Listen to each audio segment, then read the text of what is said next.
Hello, what's up mga mananap? Ipapakita at ituturo ko sa inyo ang paraan ng pagluluto ng veggie balls na gawa sa kalabasa. Ang una kong gagawin ay lalagyan ng 1 kilo o 1 kalahating harina, depende sa dami ng kalabasa mga mananap. At ang pangalawang ginawa ko nga mga mananap ay nilagyan ko ng calumet. Pero huwag niyo kong gagayahin dahil binuhos ko lang yan. Ang tamang paraan ng proseso ng paglalagay ay 2 kutsara or 3 kutsara or 4 na kutsara ng calumet. At ang pangatlong gagawin ko nga mga mananap ay kukuha ko ng tubig na nakalagay sa mangkok at ilalagay ko dito sa kalabasa. Panoorin nyo na itong video hanggang dulo, ma-inspire kayo. Mahabang pasensya lang mga mananap, medyo matrabaho to. At nilagyan ko na nga ng tubig ang stainless na may laman ng harina at kalabasa. Bumalik na ulit ako sa kusina at kumuha ko ng isang mangkok na tubig dahil kinulang mga mananap.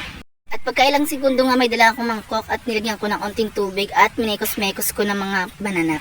At medyo kinulangan ng harina mga mananap dahil sa sobrang dami ng kalabasa kaya dinagdagan ko ng harina mga mananap at minekos-mekos ko ulit mga insan. Haluin na naman ng maigi mga mananap ang kalabasa at harina para lumapot. At siguraduhin wala namumuong harina para maganda ang pagkaluto nito.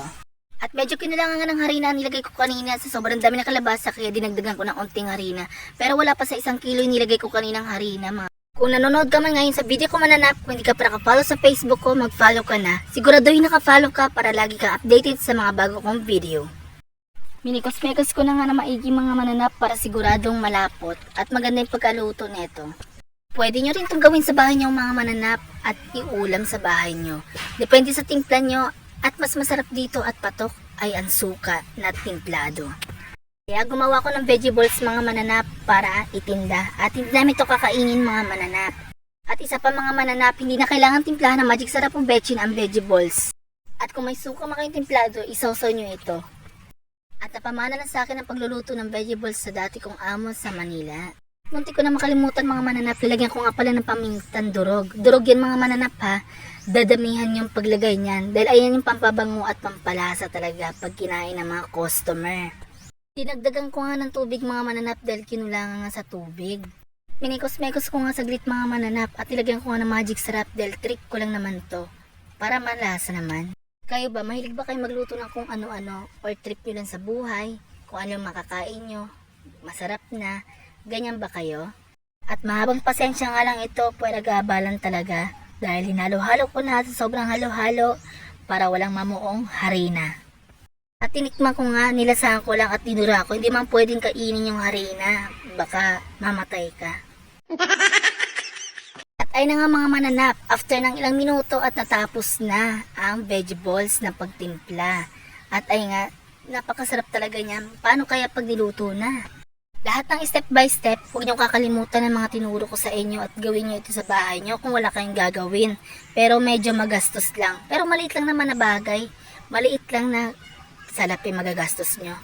At hello, so for today's video mga mananap, andito ako sa Salvasyon sa gilid na kalsada at niluto ko na nga sa mainit na kawali at mainit na mantika. Andito ako ngayon sa tindahan. Kasama ko si Noriel, ayan, nag-ML. Walang ginagawa, diba? Ang sarap ng buhay, nakaupo lang. Hello, so for today's video mga mananap, ipapakita ko sa inyo kung anong paraan ng pagluluto ng veggie balls. Kailangan mo ng 2 kutsara at bibilog-bilogin mo ito at ilagay sa pinakamainit na mantika at para maluto. At paraan ng pagluluto mga mananap, huwag niyong kakalimutan ang strainer or salaan na pampatulo ng veggie ball or kahit na anumang niluluto nyo para tumulo ang mantika. At pagluto na, ayan, ilagay nyo sa salaan. At medyo matrabaho nga ito mga mananap dahil katapat sa akin ang ulingan at kawali at mantika. At syempre ang aga-aga, alas 9 pa lang at tirik na ang araw. Kaya tumutulo ang pawis ko. Luluto lang ako ng medyo marami at hindi ko uubusin.